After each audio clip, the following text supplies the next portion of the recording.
Good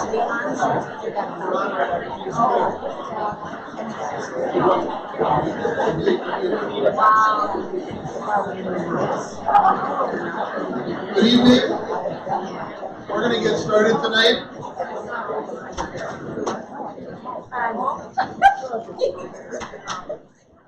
My name is Dave Law. I'm the superintendent of the Anoka-Hennepin School District, and welcome to our parent engagement tonight on mental health supports in the schools and the community. We're thrilled to see an active group tonight. When we have parent events, it's always hard to tell parent turnout. You may or may not be aware, we've been doing parent events for just about under 5 years. We've held events in buildings on chemical health, on vaping, on school violence and safety, on opioid crisis. Here in this building, we've held events on human trafficking.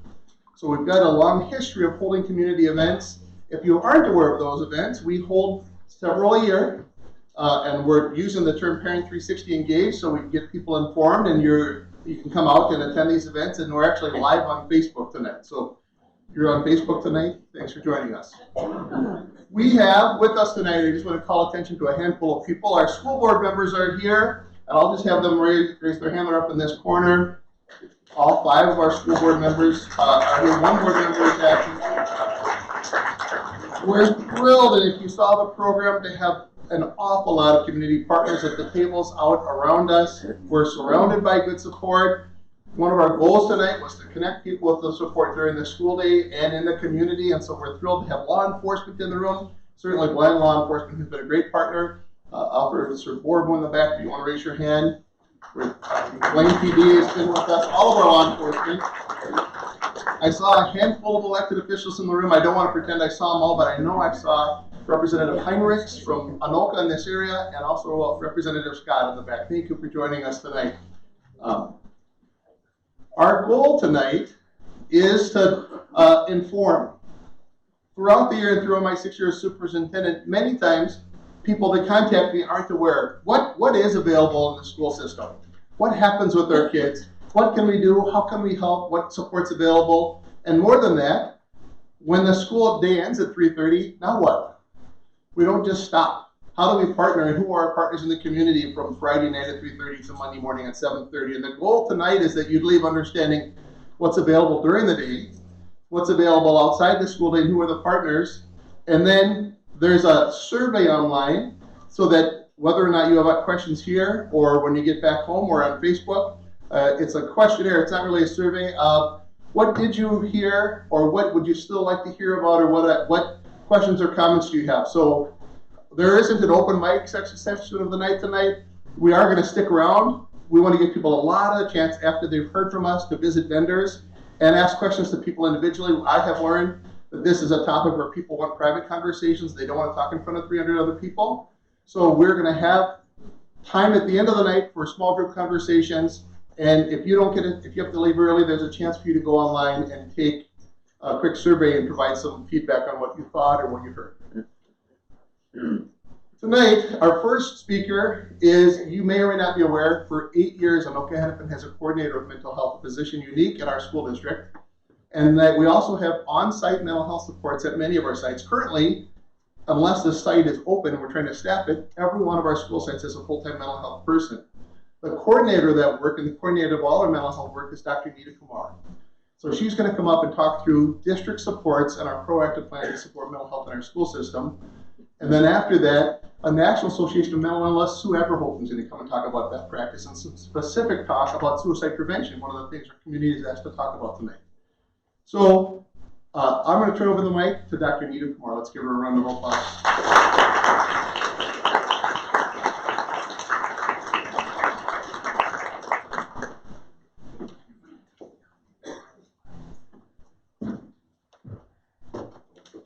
Okay, good evening, everyone.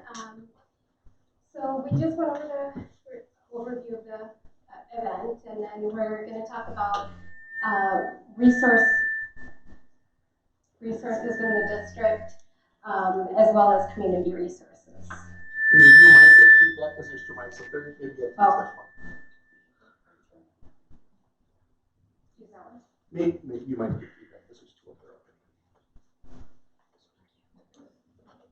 Okay, sorry about that. So the purpose of us getting together today was to talk about, sorry, let me get to my slide here. So we wanted to meet to inform you of the school district resources as well as what's available in the community. One of the things we wanted to address by having this session is just that we've noticed an increase of mental health issues from the 2016 to 2019 Minnesota Student Survey. That's a survey of 5th graders, 8th graders, 9th, and 11th graders statewide. And looking at the results of that, we see that mental health issues have gone up across the state. So we wanted to come together to talk about that, and then also just to support our students who are dealing with the loss of classmates, siblings, friends, and our teachers who are also being impacted by the tragic deaths of some of our youth in the community.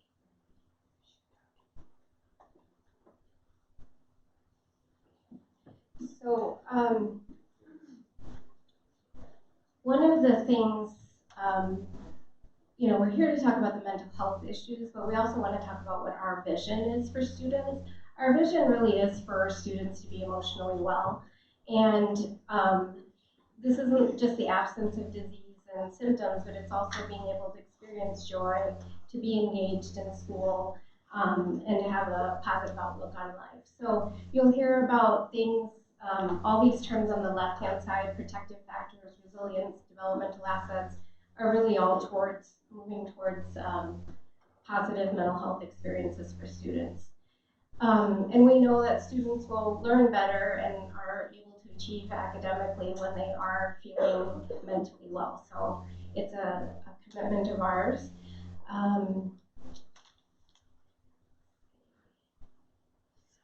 In addition to wanting to support students when they're struggling with their mental health issues, so we want to focus on the assets and building that. That's the goal, but we do have resources in place for students who are not doing as well in their mental health.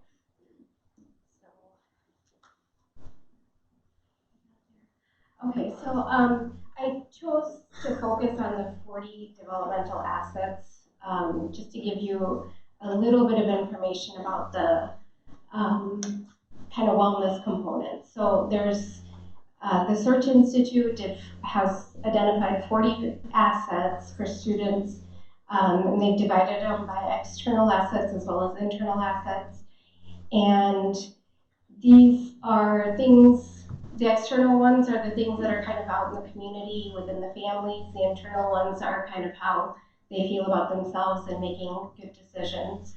So when youth have these assets in place, they're more likely to thrive and do well. Less likely to engage in risk behaviors, and also are more resilient in the face of challenges. So very briefly, some of the external assets, there's 40 of them divided into external and internal. So they put them in support, and I'm going to encourage you to just go to their website to take a look at this in more detail, because it really does explain specific kind of behaviors and actions in order to have these pieces in place. So for support, one of the ideas is that young adults should have at least 3 or more non-parent adults in their lives who are supporting them. Parent involvement in school is viewed as something that helps children succeed in school. Service to others is another area. Related to boundaries, just having clear expectations set at the home and in the school environment. Youth programs, youth who are in 3 or more hours of sports, clubs, or organizations at school or in the community are deemed to have this asset. Use of time is another one, making sure that they're spending actually more time at home, less time out in the community. And then the internal assets are learning positive values, social competencies, and positive identity. So students who have a commitment and are interested and motivated in doing well in school are viewed as being kind of protected from some of the mental health risks. School engagement, having caring, a student who has kind of a caring, compassionate heart is also viewed as somebody as having a positive asset there. Being resistant to negative peer pressure is another area where, in terms of positive identity, where the student can thrive. So building assets takes time. So what do you do? What can a student do to feel better now? These are some of the things, research-based, that can help a student feel better right now. So this is something that you can share with your students. Being able to talk to somebody, participating in a support group, calling into a crisis line, getting physical, going for a walk or a run, spending time in nature, journaling. When students track their experiences and kind of rate their mood after these experiences, they can kind of start to see some trends in what helps me feel better, what are the things I should avoid doing because they make my mood worse, managing stress, different breathing exercises that help with that. Just go back to the basics related to sleep, hydration, eating healthy. Those are things that can get neglected when you're experiencing mental health issues. And then achieve something. When you get better at something or you do things that you're good at, it really builds your self-confidence, builds your sense of mastery over things. So that's another recommendation, is that students engage in those things. And if you're worried about your student right now, I think the best thing would be really to go to a healthcare professional to get an assessment done. So this next thing, two triangles here, or two pyramids that show the different levels of supports that we have in the schools. So the bottom layer is promotion and awareness. And the bottom layer is promotion and awareness, and those are resources and services and supports that are available to all the students. And then we have early intervention, and then treatment, and then you move into resources that are available out in the community. So we'll just briefly go over some of the resources that we have in the district at this first level. So we're looking at Tier 1. Okay, so Tier 1 is for all students, including, and it includes promotion of positive social, emotional, and behavioral skills. And we recently have done a 50-minute session with NAMI on ending the silence, and it's something for students, appropriate for middle school and high school students. So we'll be continuing that and rolling it out in the next few months here. Our student support team, I think maybe people are not aware of the extent of support that we have there. We have licensed staff, which are our school counselors, school nurses, psychologists, and school social workers. Our website actually lists all these staff as well as their area of expertise. And then if you go to the Anoka-Hennepin table outside, you can also see the document that shows, there's a poster as well as a document that kind of shows the model and where these different staff are located at.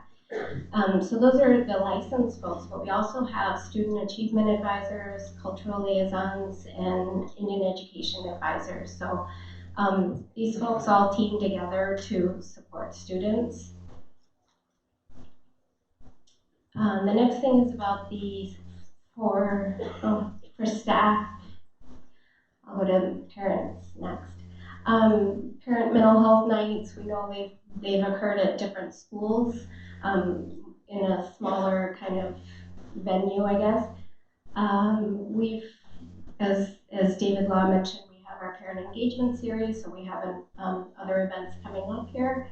Our district mental health website is available to everybody. It's kind of broken down into resources for parents, for students, and for staff. We have an early warning signs brochure for parents and guardians, as well as one for staff. But again, at the Anoka-Hennepin table, you can look at there's a poster of the early warning signs, and you can take one of those brochures that has early childhood, young children, and then adolescents on there, and warning signs to look for, as well as what you can do if you observe those. And then for our staff, we do a lot of professional development activities. Some of the things that we do is the early warning signs of mental health issues. It is part of teacher licensure, but we make it very widely available to folks. Suicide awareness and prevention is also a requirement for teacher licensure, but we have really stepped that up as well. In fact, I think tomorrow, all of our secondary teachers are going to receive that training on how to identify risks, know the warning signs, and then what to do to support the student. But our goal for that is really to help them get the student to a mental health professional, one of our support staff, who can support them from there. We did a mental health first aid for youth session. We've done trauma lens in the classroom for all of our secondary sites last year. And then we do a lot of specialized training by role. So, for example, maybe special ed supervisors or case managers or paras, we've grouped different roles together and done special training for them as well. So moving on to staff. So continuing with staff, and then we have our website that has staff information, the early warning signs, as I mentioned, for staff. We have a mental health advisory team, which is really all the leaders from all those departments that I mentioned that are licensed. So social workers, counselors, psychologists, nurses, am I missing somebody? As well as our mental health partners that we contract with, special ed supervisors, directors of student services. So we all meet to kind of look at process, procedures, and resources, as well as planning professional development for those teams. In terms of community engagement, I sit on a lot of different boards with Hennepin County and Anoka County, and I've done a lot of presentations about our model, school-based mental health supports, and they've been a wide range of presentations from Rotary clubs to American Academy of Pediatricians on how to partner, how pediatricians can partner better with school systems, and 2 years in a row did a Department of Human Services session on how our collaboration is working with our mental health partners. So those are some of the things that we're doing in terms of promotion and awareness. Advocacy, I testified on behalf to support a bill to expand school-linked mental health, and did a panel participation for adding school counselors to schools as part of a legislative bill that was going forward. So tier 2, so this is our next level of early intervention, and at this level, this is for kids who have now already somehow been identified as having some needs that we need to draw more attention to in terms of support. So we have a social and emotional screening that's available. It's administered by our trained support staff that includes our counselors, social workers, psychologists, and nurses. Then at this level also there's increased engagement from our support staff, and our support staff are doing more brief interventions with these students, holding some groups in some buildings, and then there's just more collaboration between those different support staff members when a student's been identified at this level. We also provide the crisis line information to students, and then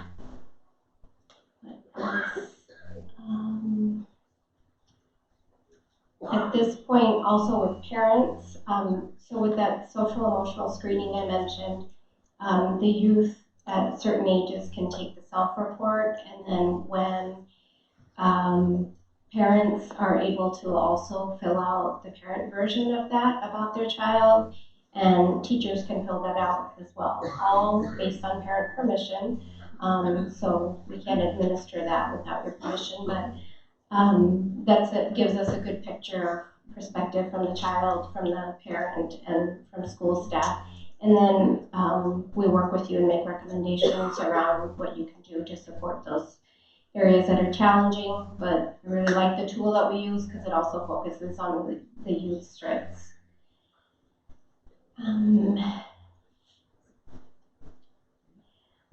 We do a lot of linkage and referral at this point because all the resources aren't available here. There's some things that students need outside of the system, so we make those referrals as well. And then on to tier 3. This is treatment or intervention level, and this is once a student's already displayed some need for higher level interventions. So at school, we have our school-based mental health services. 42 schools are allocated at least one full-time therapist. They work year-round, so that's a point I wanted to make, that services are available in the summer as well. And when the therapy services aren't available in the school because of caseloads, or right now with staffing, it's been pretty challenging to get full-time therapists in place all the time, but we also make referrals for community mental health services. We do a risk screening and safety plan if the student at school identifies that they're having thoughts about hurting themselves. So if this happens at home, you would take them to the emergency room, take them to the doctor, and have that assessment done. But at school, we just do it as a screening. It's enough to give us an indication that, we're recommending that you take your child in for a full assessment. We also do the safety plan with the student, talking to them about what are the things that trigger you, what are the things that indicators that you would have that things are not going too well for you right now and that you need additional support, and who are you going to call when that happens? Is it an uncle, is it an aunt, is it a neighbor? Who are the people in your family's world that can help, as well as school staff being able to support them at school. So the same thing is, parents can initiate school-based services on their own. If you go to our website, it's ageschools.us/mental health. You'll see a list of all the therapists in the schools, so you can call directly.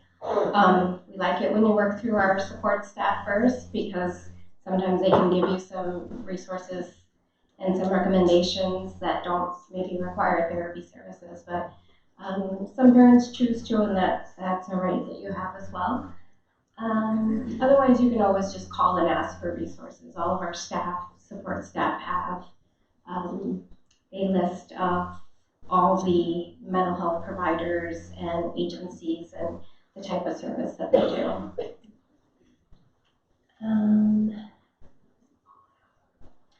So for our staff, we obviously want to make sure that our staff are doing well, just like we're concerned for our students' well-being. So we do have an employee assistance program. It's free to our staff, so we encourage them to use that if they're struggling and need some support as well. We have a mental health crisis task force. We're working on kind of emergency kind of situations. So if there's a crisis that's impacting the whole building or multiple buildings, we get together and kind of make a plan for what we can do. But we do have a comprehensive plan related to wellness, suicide prevention, and awareness. And that team is working on that. And then we have our mental health department, which really is a the supervisors from the various mental health agencies. We just want to make sure that we're all following the same processes, procedures, and have a streamlined approach. So that is that department.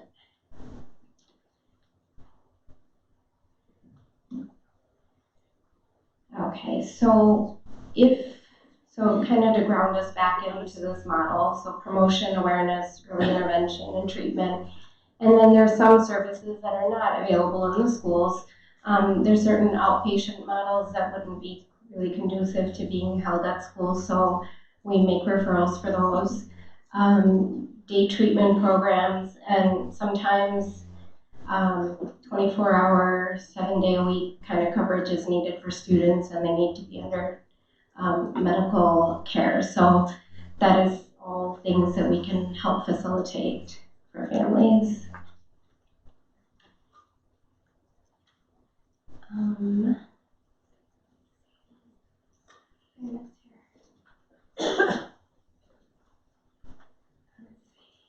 Oh, I didn't mention, so if a student does get hospitalized, we do have a guide for parents, because sometimes it must be a very scary experience when your child gets hospitalized. You don't really know what to expect. You don't know how they're going to return to school, what that's going to look like. So we developed a guide that parents can use as their child is being hospitalized, so they make sure they ask some of the right questions. And then when a student returns from hospitalization, it's so important for us to know ahead of time that my student was gone because of this and they're returning, because we really do a lot of individualized support for them when they come back to school. It can be really scary to explain to your peers where you were at, why you were gone, and the support staff can help with that messaging and how to handle that. And they can help with like credits and like just how to have some touch points throughout the day, especially in the beginning when they get back. So that's important for you all to know as well. And the last thing I guess I'll mention is just related to postvention. So when there is a tragedy in the community and it's a traumatic experience for everyone, the students, for staff, all of us are impacted by it, administrators.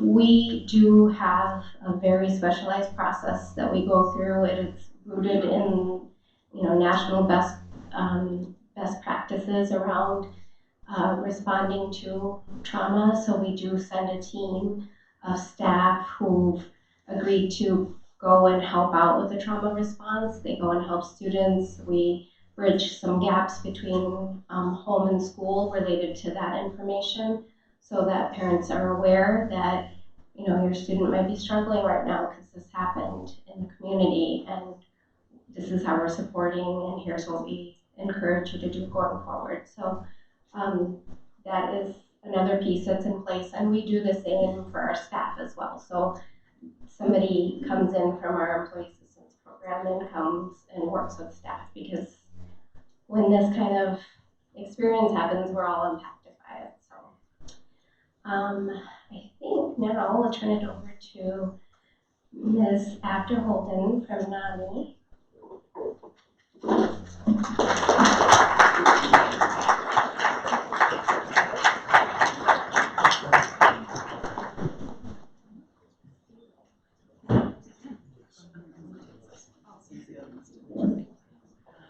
Well, good evening, everyone, and thank you so much for inviting me to be here tonight.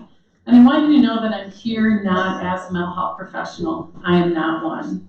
At NAMI, nearly everyone either lives with mental illness or has family members, and I have family members, including one of my daughters who really struggled with depression and anxiety in middle school, and including a suicide attempt.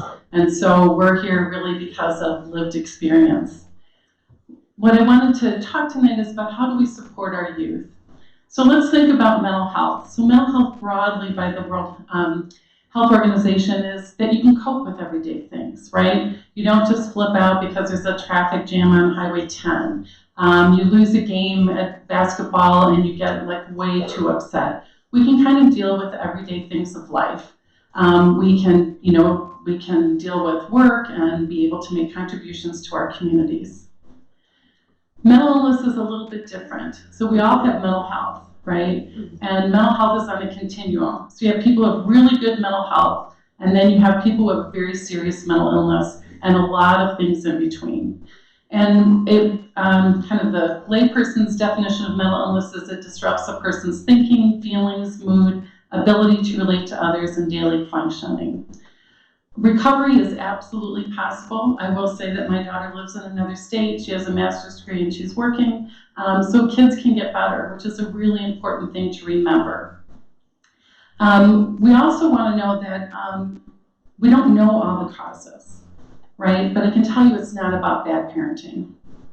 So parents, get rid of that guilt right now, okay? Genetics plays a role, so you can have lots of family members who have depression or anxiety or schizophrenia. We know that environment and lifestyle, especially stress and traumatic events, and we know that our brain actually changes. Because of technology, we can see that the brain looks different for a person who has ADHD versus depression versus bipolar disorder. So these are real things, okay? It's also really common. So 1 in 5 adults or children will develop a mental illness. That's a lot. And the CDC is now reporting that the prevalence rate among children is increasing for the first time in years. So we now have more children developing a mental illness than before. 50% of mental illnesses emerge by the age of 14. This is not an adult illness. This is a children's illness. And so we really need to make sure that we're paying attention to our youth, because as with any illness, early identification and treatment yields the best outcomes, right? So we need to really pay attention to that. Now, there's some youth who are going to be more at risk of developing a mental illness. So youth who've been exposed to trauma, it can be a disaster, it can be a car accident. It's not necessarily, abuse or neglect. Genetics, like I said, environment, we know that racism, historical trauma can play a role. Having a parent with a mental illness or substance use disorder can make that child more at risk. Chronic stress, especially related to poverty, and bullying. So what are those warning signs that you need to watch out for? And some of this, I'm going to be honest, what's teenage behavior and what's a warning sign? And part of it is about the length of time and the intensity, right? So every kid is going to do this, but they're not going to do it for a month straight. So a big thing is changes in sleep, too much or too little. That kind of negative self-talk, like I'm really stupid, I'm really ugly, I'm too fat, I'm too thin, whatever it might be. They stop doing things that they like. That's a huge one, right? So maybe you had a kid that really liked sports, now they're not doing it anymore. A kid who loved music, they dropped out of band, right? So because you're losing that sense of pleasure, and so you're not doing those things anymore. Suddenly doing poorly in school, and that's a big thing. And sometimes you say, wow, the kid's just goofing off, or they just don't like that subject. But that's actually a warning sign, especially if kids have been doing okay. It's that change, doing worse, that you want to watch out for. Changes in eating, too much or too little. Being irritable or angry, I know, that's the hard one. But again, it's that intensity, right? The kid's not irritable every day for 30 days. Right? They're not angry every day for 30 days, right? So you want to watch out for that. Feelings of hopelessness, like, this isn't going to get better.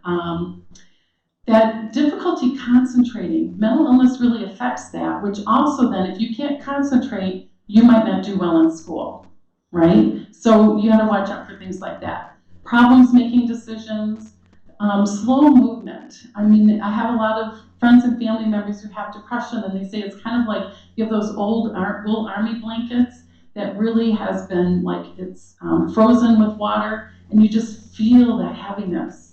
And so you actually walk slower. Forgetfulness, because your mind is not focusing.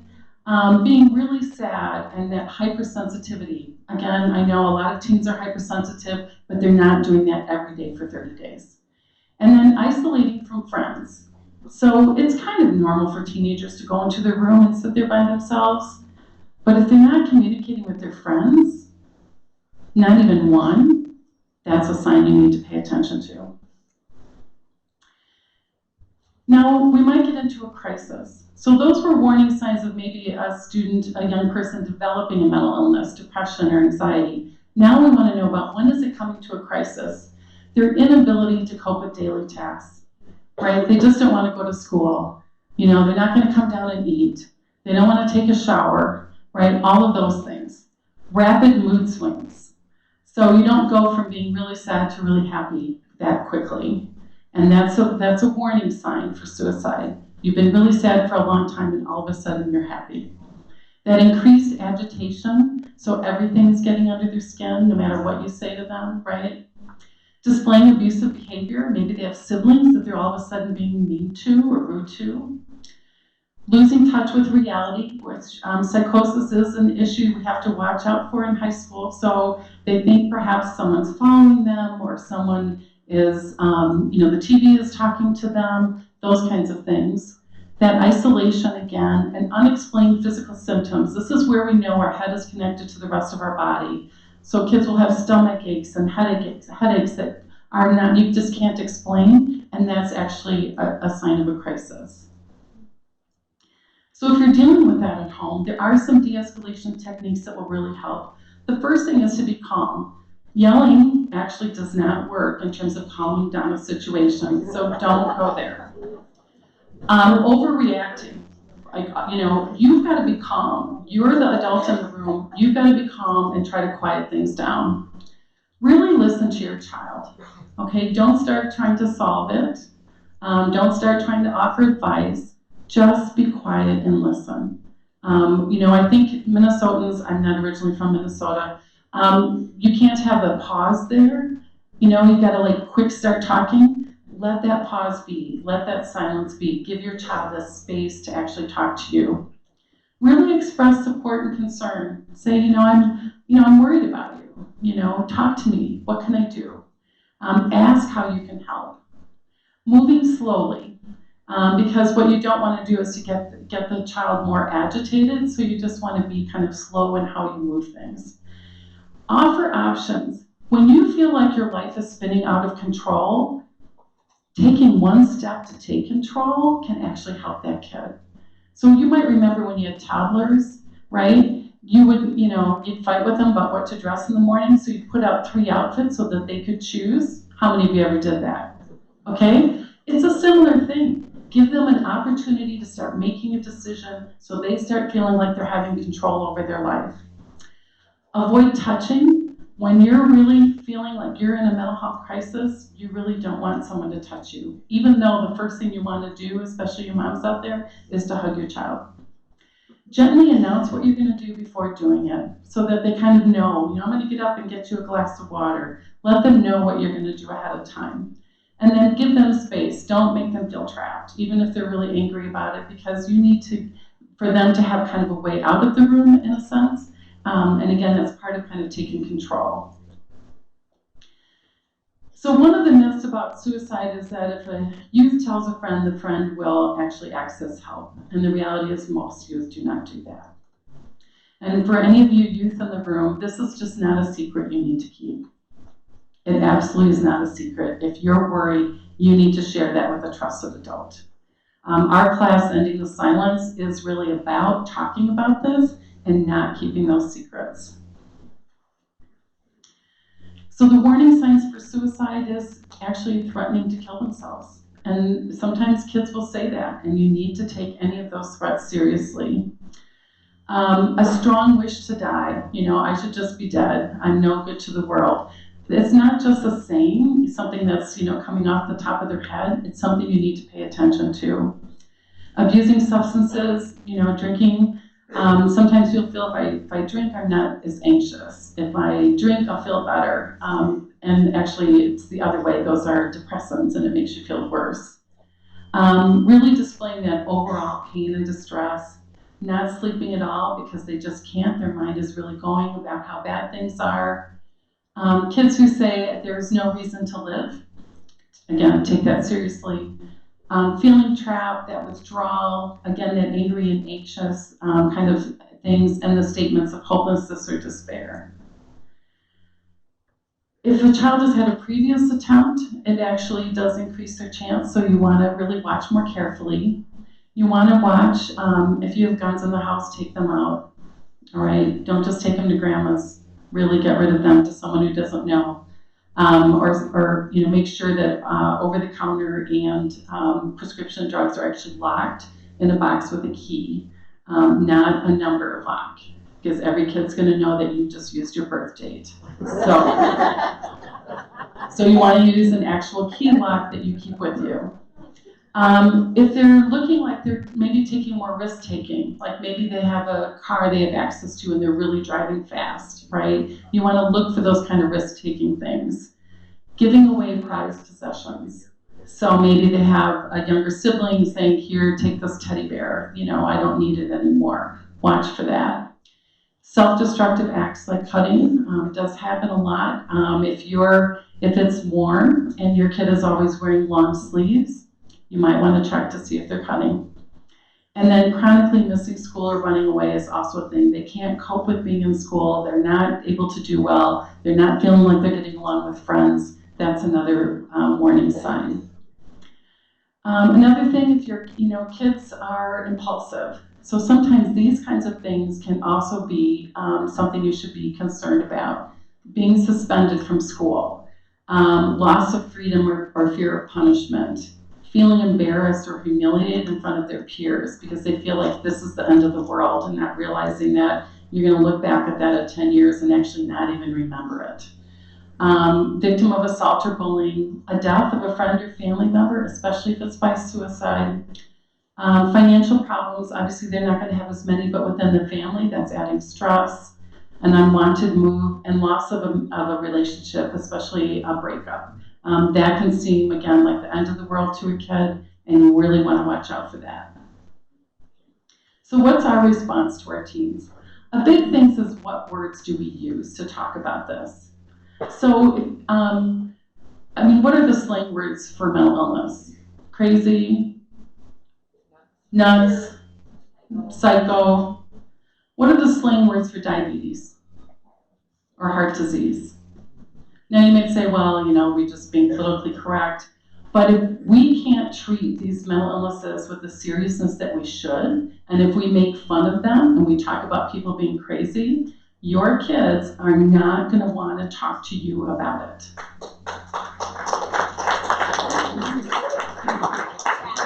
It's a small thing, but we did a little thing at one of the inpatient psych units, and so we had a swear jar, and anytime any of the staff on the psych unit used any of those words, they had to put money in the jar, and they raised a lot of money for the NAMI walk that year.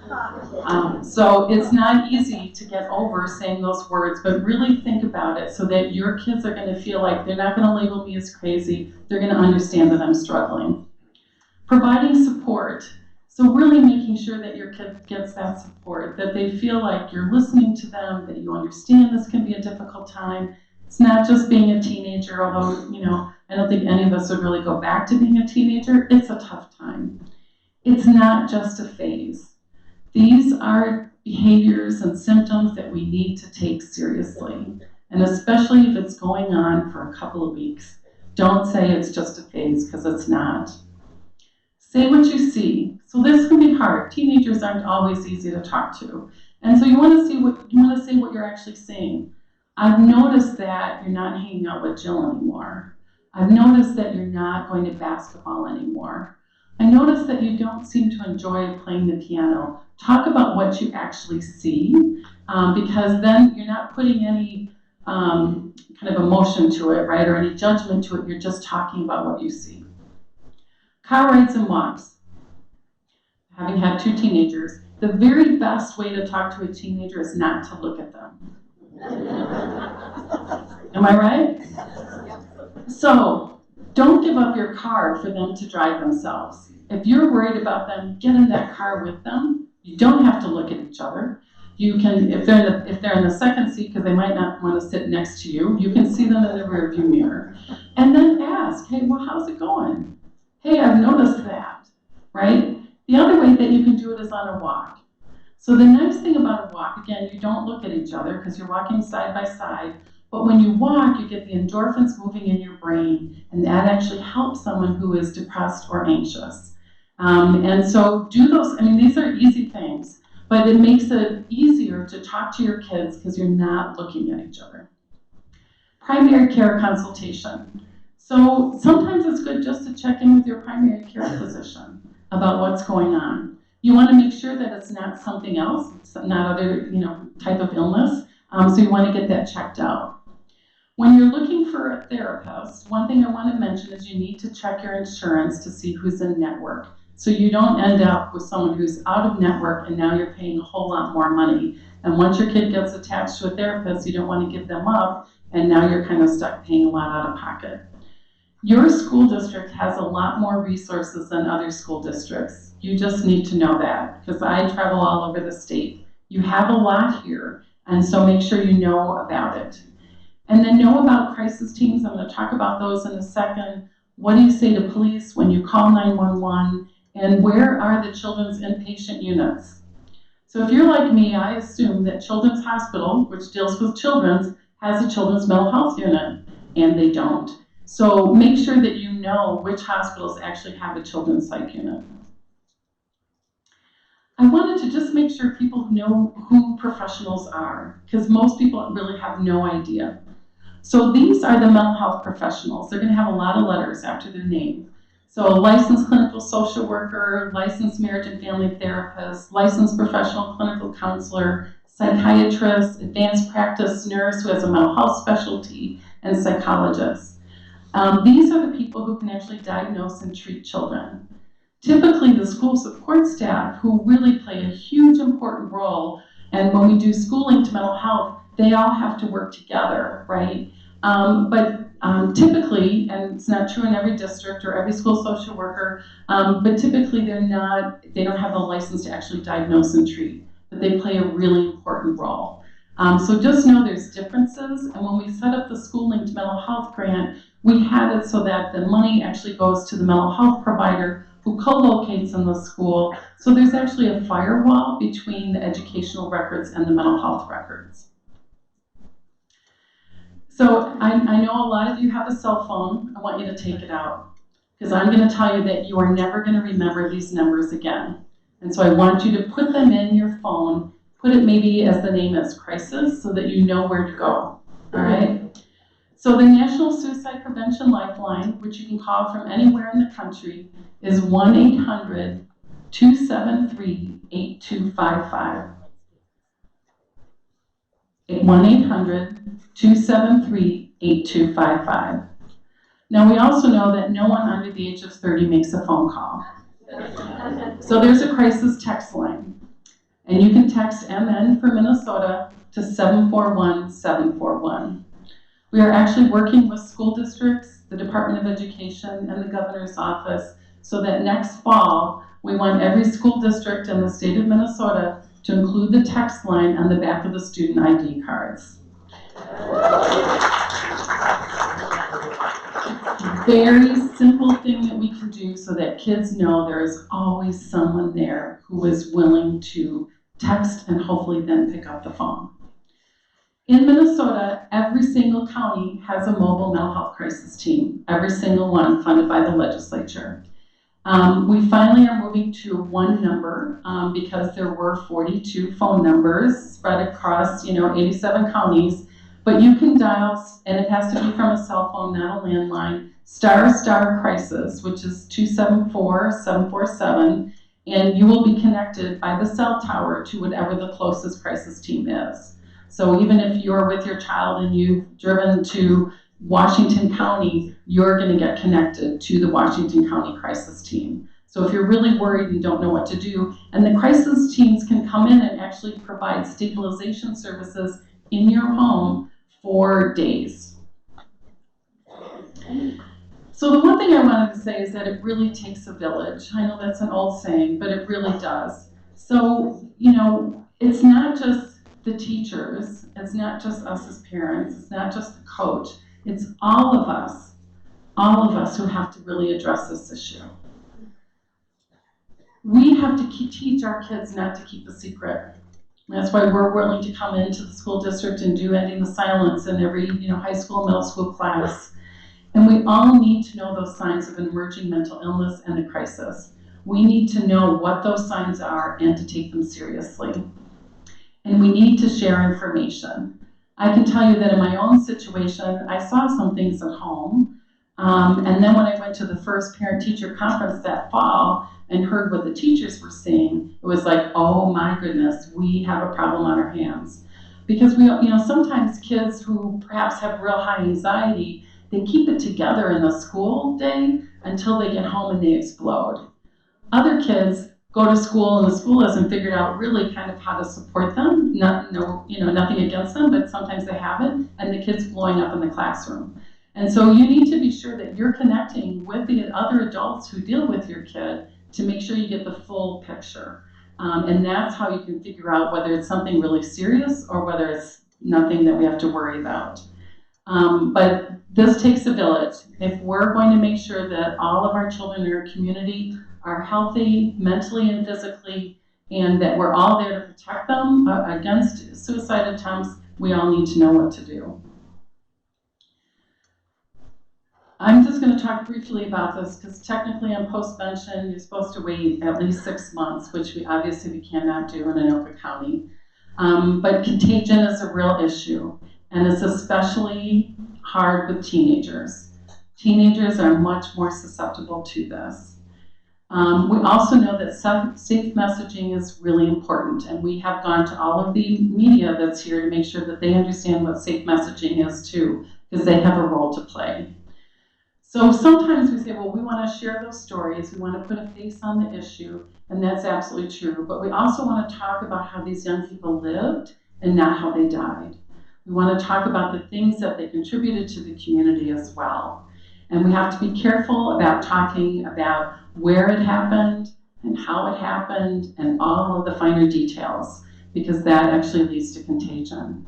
And so I know this is really hard, and we have some handouts back on the NAMI table, but we really need to make sure that we're doing this right, because the last thing we want is for the death of one child to lead to another, right? So it's really hard, but we need to make sure that we know how to do this. Got one thing. Got about what they're going to miss. They're going to miss their life, their family, their future sons, their marriage. You can get to talk about that. So one of the things that we know in trying to prevent suicide is that when someone is feeling that despair or that impulsivity, you don't actually have time to talk about the future. You got to talk about the present. And I know that that's also really hard, because that's what we see as the ones who are left behind is what they're missing. But we want to be careful about contagion. And we all need to work together to identify kids who might be at higher risk, especially if that was a close friend of theirs. We need to really, watch your kids a whole lot more closely. Make sure that your home is safe for them as well. I know that they've done this, but we need to make sure that you have professionals available to meet with distraught students. And they might not be distraught the first couple of days. It might actually come out a little bit later, right, as kind of reality starts to sink in. So don't think, well, it's been a week, they're okay. Keep watching them, keep talking to them. We also have to be careful about memorials. And I will admit that we've had struggles with some school districts who had rocks painted with all the initials of the students who had died by suicide the last 10 years. And they want you to imagine the student who's really struggling with their mental health, who's walking by those rocks every single day. That causes great pain for them. So we need to be careful about not what we want as adults, but what is safe for our youth. So we want to make sure that, again, focusing on how they lived. It's okay to talk about mental health problems, that a kid was struggling with depression or anxiety or something like that, because then that says, well, that's something that we can work on, that's something that we can help kids get better. And again, we want to be careful about spontaneous memorials as well, because that can actually create, frankly, more risk for some of the other students. Online memorial pages, watch for them too. We want to make sure there's safe messaging. If kids are talking online and also feeling despair, we want to make sure that we're connecting with them. So if your kid comes and says, I saw something on Twitter or Facebook or Instagram, you want to follow through on that. I would rather have a parent call me and say, I'm worried about your kid, than just saying, well, maybe it's nothing. Call that parent if you know them. And again, we want to make sure that we offer the crisis and other mental health resources. You will notice that pretty much all the TV stations in the Twin Cities, when they talk about suicide, they always put up the numbers. And that's part of safe messaging, to make sure that anyone who's struggling at that moment in time knows that there's a phone number or a text line to contact. So here's some additional resources. The American Foundation for Suicide Prevention has a lot of great handouts. We have some of them in the back on our table. There's the National Action Alliance for Suicide Prevention. SAVE is a nationwide organization but is based here in Minnesota. The Suicide Prevention Resource Center has great things. The Trevor Project, especially for LGBT youth. And then we have a lot of resources on our website as well. So in terms of coming together, I think there's a couple of things. One is we can all advocate for more resources, whether it's to your school board, to your state legislature, legislators, to Congress. We can use more. The School Linked Mental Health Program in Minnesota, which is viewed as a national model, is only in about 50% of school buildings. And this is a program that works.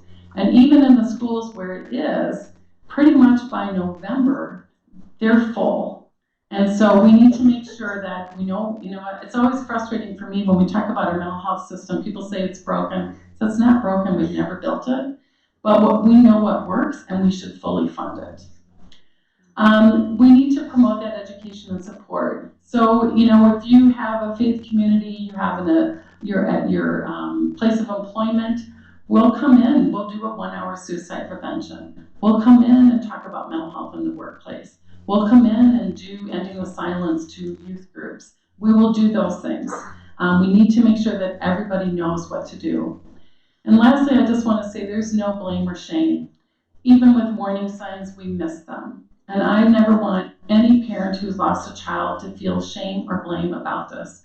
This is not about this. This is about all of us coming together to support those families and to do what we can to prevent the next suicide. But really, no shame or blame. It has no place in this room, no place in our state. And now I'm going to turn it back to the superintendent. Let's give her a good round.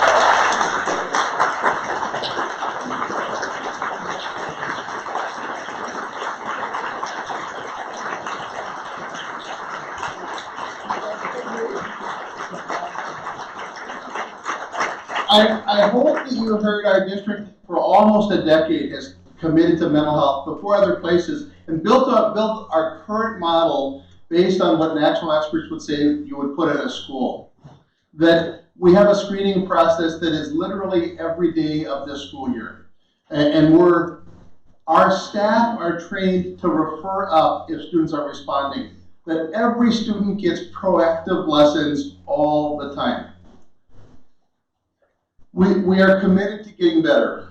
Every summer, our coordinator of mental health meets with our two partners that do mental health supports to say, what are we seeing in our school system? What do we need to do again next year? And on top of that, we're constantly working with national experts to say, what is everyone doing better that we can be doing? Clearly, we have a lot of work to get done. We're gonna do a breakout session after this, and we're not going to do a Q&A. Just excuse me, I'll come back and talk to you personally. Thank you very much. One of the things that we want to have is we want to give people a chance to have a face-to-face with people in the room. This could be a very personal topic. So we're going to stick around. I'm going to have people raise hands. Dr. Tim Gadsden is right back here. He's our high school associate superintendent. He supports all 5 of our traditional high schools, regional and technical. Dr. Eric Melby, who I know is in the room. He's right outside the back of the room. Eric, you want to raise your hand? He is a district support for all student services, middle schools, and special education. Dr. Mary Wolverton is over here in this corner and does the elementary support. Nita Kumar is up here. I will be up in front. Sue Aberholden will stay over here. We will surround the room, and we have tables outside. We'll stick around as long as people have questions. We have another event coming up for Parent 360 Engage that will be covering 3 topics: mental health, internet safety, and chemical health. Look for a flyer on that, and our goal is to cycle this like we have been for the last few years, at least once or twice a year. Thank you so much for coming, and like I said, we're going to stick around as long as people want to have a conversation.